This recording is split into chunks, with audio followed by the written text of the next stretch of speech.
Well, the Great Lakes and St. Lawrence are really part of one ecosystem. They are interdependent on one another. I think about 70% of the water in the St. Lawrence River comes out of the Great Lakes. There are some other tributaries to the St. Lawrence that feed the St. Lawrence. The other thing is that the St. Lawrence feeds the Great Lakes, not water, but obviously a lot of commerce and trade, and then unfortunately many of the invasive species have come up either on ships or independently through the St. Lawrence. So they are part of one ecosystem, and it's very, very important to deal with them together. It's particularly important in Canada because with Ontario and Quebec predominantly the St. Lawrence and Ontario, the Great Lakes, having those two work together is very important. The invasive species, once they get into the system, they can affect any part of the Great Lakes. The other thing is that there are interdependencies in the way the system runs. I mean, if the water didn't flow out of the St. Lawrence, I guess we'd all be flooded here, and that would be a problem. But it's just important, even though there are so many miles apart, to realize how interdependent we are. And I always remember the mayor of Quebec City, Jean-Paul Lallier, at the time, coming over to Mayor Daley and saying to Mayor Daley, who was mayor of Chicago at the time, you know, we're 1,000 miles apart, but the reason that, but we're really neighbors, and the reason we are is that the water that is in front of your city eventually is the water in front of my city. So that nicely put why we need to look at this is we're neighbors around this wonderful resource. The primary problem with invasive species is that they disrupt the biological balance within the Great Lakes. One example, the sea lamprey. They basically are parasites and almost completely wiped out the lake trout population in the Great Lakes. We have a wonderful balanced fishery in the Great Lakes, and had the sea lamprey not be brought under control, we would have a lake that is entirely sea lamprey, and they're not a very desirable type of species to have.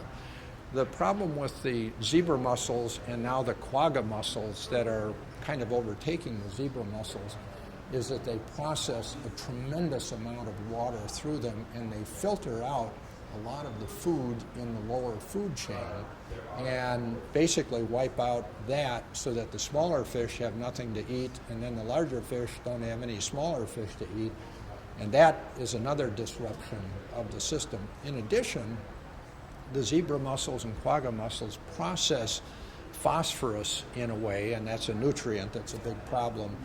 And they take it in, and by the time they pass it out through their systems, it is more reactive and tends to make even a greater problem with algal blooms and things like that.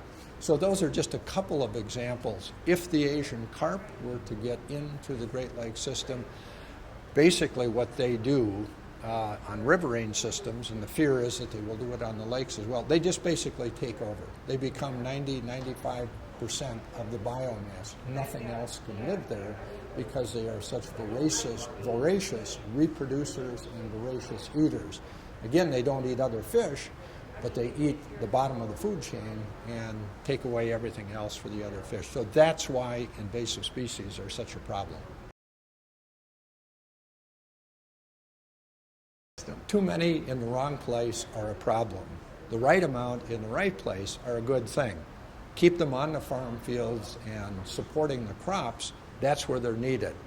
With the climate change, as you have rightly identified, these intense rainfall events basically exceed the capacity of the land to hold and absorb the water, and as a result, whatever is on top of the land, the soil and the nutrients in it, particularly the fertilizers and manure, get washed off into the streams and then into the lakes, and there's too much of it there. The other aspect of climate change is with warmer water, everything reacts more and we're more likely to get the algal blooms. So there really is very, very important that these management practices, and this is really all about best management practices. A significant number of farmers are doing this now. maybe 25 to 50%. We've got to get 100% of the farmers to do that. Cities can contribute to solving this problem as well. We've done a lot already in terms of reducing phosphorus from wastewater treatment plants, but controlling stormwater runoff, regulating fertilizers on lawns and things like that, we can contribute to that solution as well. Every individual can make a difference. We have small towns, 300 or 400 people that are members. Chicago, Toronto, Montreal, Quebec City are all members as well.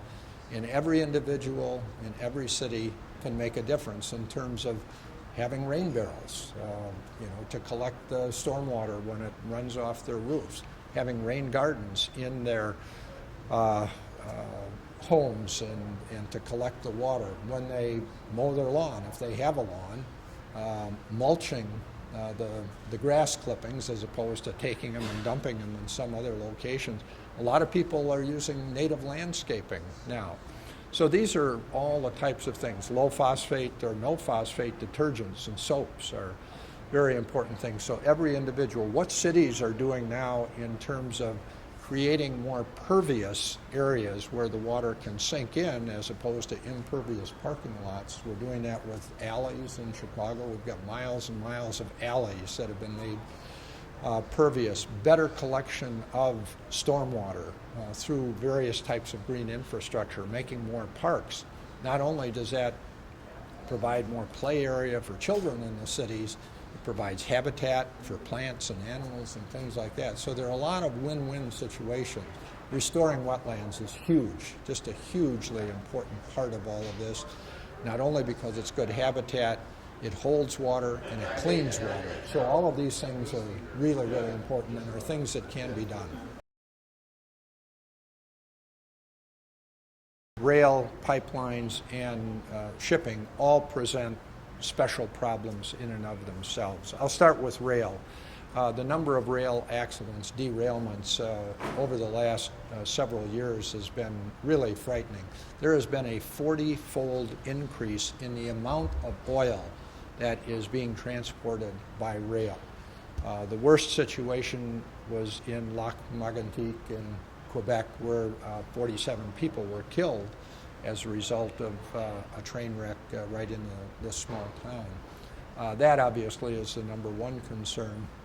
A lot of these railways and tracks go very close to the waterways. The spillage of oil into the water presents a very, very serious environmental problem in terms of what it does to the quality of the water and the plant and animal life that's in there. Pipelines, although generally safer, if they are not maintained properly, and we had a big accident in Marshall, Michigan a couple of years ago, and the Kalamazoo River just did huge damage. It took over $1 billion to clean that up. And there are a lot of things that were lost that it's going to take a very, very long time to restore. People lost their homes as a result of this. Some vacation places were lost as well. Shipping on the Great Lakes of oil, that presents a huge concern. Accidents happen. Shipping is much safer than it has been in the past. Not that we're going to have an Exxon Valdez in the Great Lakes, but anything even close to that could be tremendously damaging. Back to pipelines, the one under the Mackinac Bridge is a special concern. If something were to happen there, that is probably one of the areas where the most damage could be done because of the currents, the linkage between Lake Huron and Lake Michigan. So it's not that they have to be stopped completely, but they have to be made much safer than they are right now. Belugas happen to be kind of a trophy or prize type of species. They're cute. They look like they're smiling all the time. And a lot of people thought, wow, why should we be caring about belugas at all way up here in Chicago or whatever? Well, we do have them in our wonderful shed aquarium here. And the other thing, as the scientists have explained to us, is that they are an indicator of problems. They will absorb chemicals into their bodies, and they can tell us and be essentially the canary in the coal mine, I guess we can call it the beluga in the St. Lawrence, to tell us we've got to do a better job on controlling those chemicals. So it's so important to recognize the importance of every species and the role it plays in the larger ecosystem. We have actually adopted a beluga, our organization. We're very proud parents of a beluga whale, even though it'll probably never make its way to Chicago, even to the Shedd Aquarium. But just knowing that it's healthy and happy out near one of our member cities, Quebec City, and the mayor of Quebec City, Mayor LeBaume, has been a very strong supporter of protecting the beluga whales as well. So they're very important. They happen to be bigger and cuter than a lot of the others, but we like the little ugly ones too.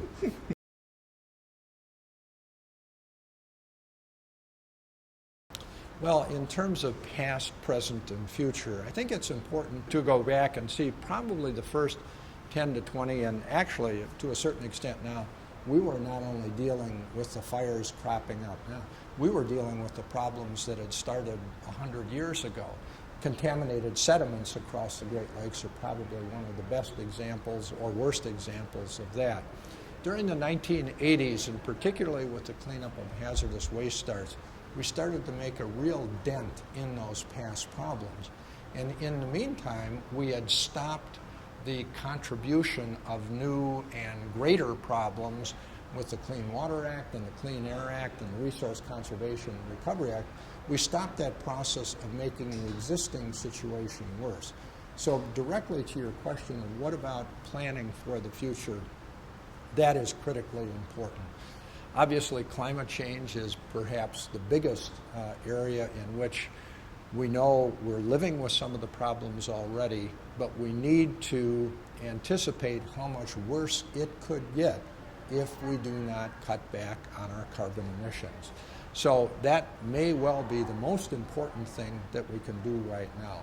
Secondly, we do a lot better job of reviewing new chemicals as they are introduced into commerce and looking at what potential effects they might have on the broader natural system, and particularly the Great Lakes with us. And when we're dealing with protecting drinking water, something we most all take for granted, but protecting that drinking water is critically important. So the screening of new chemicals is a very important thing. I think thirdly, we're almost redefining our urban areas, and I'm a very proud citizen of Chicago. Some of the things that are being done in this city that are looking toward not only making this a better place to live for all of the people here, but to live more compatibly with the Great Lakes. Probably the best example is Northerly Island here in Chicago, which was an airport with a lot of runoff and jet fumes and oil being handled there. Now it's an urban nature preserve that is probably one of the jewels of the entire Great Lakes. And Corps of Engineers, Environmental Protection Agency, the Chicago Park District, many others work together to make this just a real treasure. So that's kind of how we're anticipating and trying to prevent problems in the future. Screening new invasive species and trying to make sure they don't get into the system. We are doing fairly well with that, but we need to do a lot better in keeping potentially very, very injurious species from getting into the system.